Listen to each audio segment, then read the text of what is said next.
So the complexity is the challenge. Sorting through that complexity, and something I think Patrick said earlier is you can make it as complex as you want. The scholars are really good at that, but there's a simplicity in there as well. So we accept that, and that'll be part of this process going forward, is to drill down and create, look for simplicity. Thank you. I think we moved about 3 or 4 of my points then on complexity challenges. Actually, well, I was sort of struggling not to say what I said yesterday. There's a few people in here that talked about. We had the session on conservation policy, the library and landscape section we had. When you look at the benefits that are actually generated from the forest and rural people, of 25 to 30% of their income comes from cash and non-cash from forests. What benefits the carbon actually bringing them that will make them prioritise carbon? I think the interesting challenge is also that there's some discussion on scaling up, and the time that people have mentioned, but also the discussions that came through on tenure and rights. I like the phrase that has popped up a few times about good enough governance.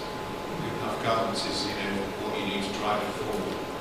And some people would say that you're never going to get ethnic. So it's a virtual impossibility to get pure ethnic. So what is a good enough governance to enable that scaling up? And that needs to be with the private sector, governments, and the rights holders. And then just to finish off, I think it's very interesting. There's 2 or 3 people in this room who will be involved in that, or probably a few more involved in the benefit sharing project, where governments have committed seed funding to be paid to communities who meet their performance-based proxy indicators. And it'll be interesting to see how that develops over the next year and a half. And perhaps we can sit here with a raft of different stories to tell you of a little bit of action. But it's been very, very interesting, and for the last, as you said, the last session, the last conservation campus, at 5 to 5, I thought there was only going to be 3 people, but that's obviously 5 to 2, there was only going to be 3 people, and halfway through, I thought at 5 to 5, there's only going to be 3 people left. And no, I think it's a very good turnout and very interesting discussions. Well, just to say that, the discussion is going to continue, and to echo Chris's thoughts, we appreciate that you all decided to spend these 4 hours with us. As I mentioned in the beginning, Xiaoting talked about, we are building this multi-stakeholder process on benefit sharing as we speak. So this is the first.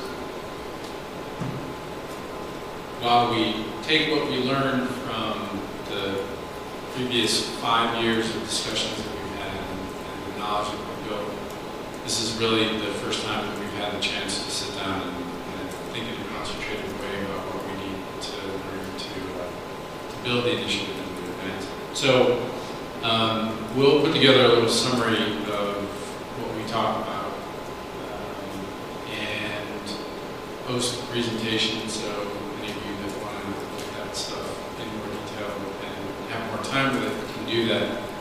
But we'll also communicate with you about our plans for taking this process forward and over the next 2 years, which is the timeline that we're looking at. And I would ask, hopefully, that we could, we have some contact detail for you, but if you can give us a business card,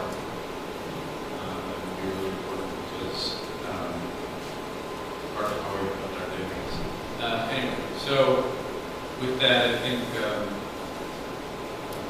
just again, say that I appreciate the time that you spent with us, and I look forward to hopefully seeing many of you involved in the initiatives. Before you, just one quick word. You've got these lovely things, and Gary's going to hit me for saying this, but I recommend you go up to him afterwards and also ask for the ones who are investing in locally controlled forestry.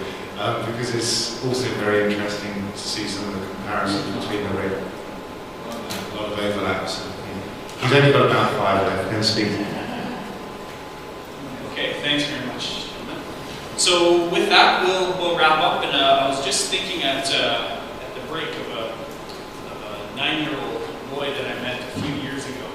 I was on my way to Iqaluit, which is Canada's most northern capital of our newest territory called Nunavut. And he had just been flying from Yellowknife, one of the other northern territories, and he was 9 years old, and he was completely excited. It's the first time he had been off this island in the Arctic, and when he went to Yellowknife, he saw his first tree in person, which it never occurred to me as someone who lives in the southern part of Canada. And so I asked him, I said, well, that's amazing. What did you do when you saw it? And he looked at me like it was the most obvious thing in the world. He said, well, I climbed it. So I thought of him as we were going into the break for just to thank you for the work that you all do that benefits that young man that's dealing on the front lines of climate change in the north and the important work that you're doing. Thank you for the time that you gave us this afternoon.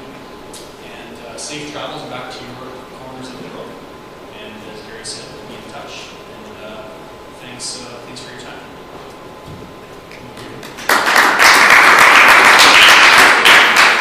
Thank you to John for facilitating this process. We appreciate it.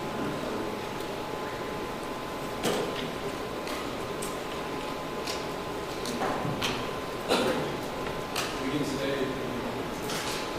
Oh, I guess so. Yeah.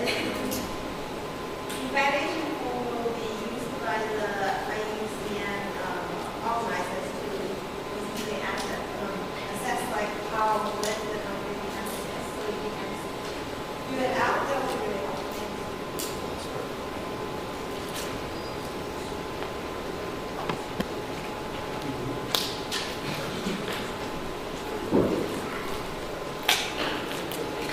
If you notice, when you came in, there's a big sign that said time passes. This is being taken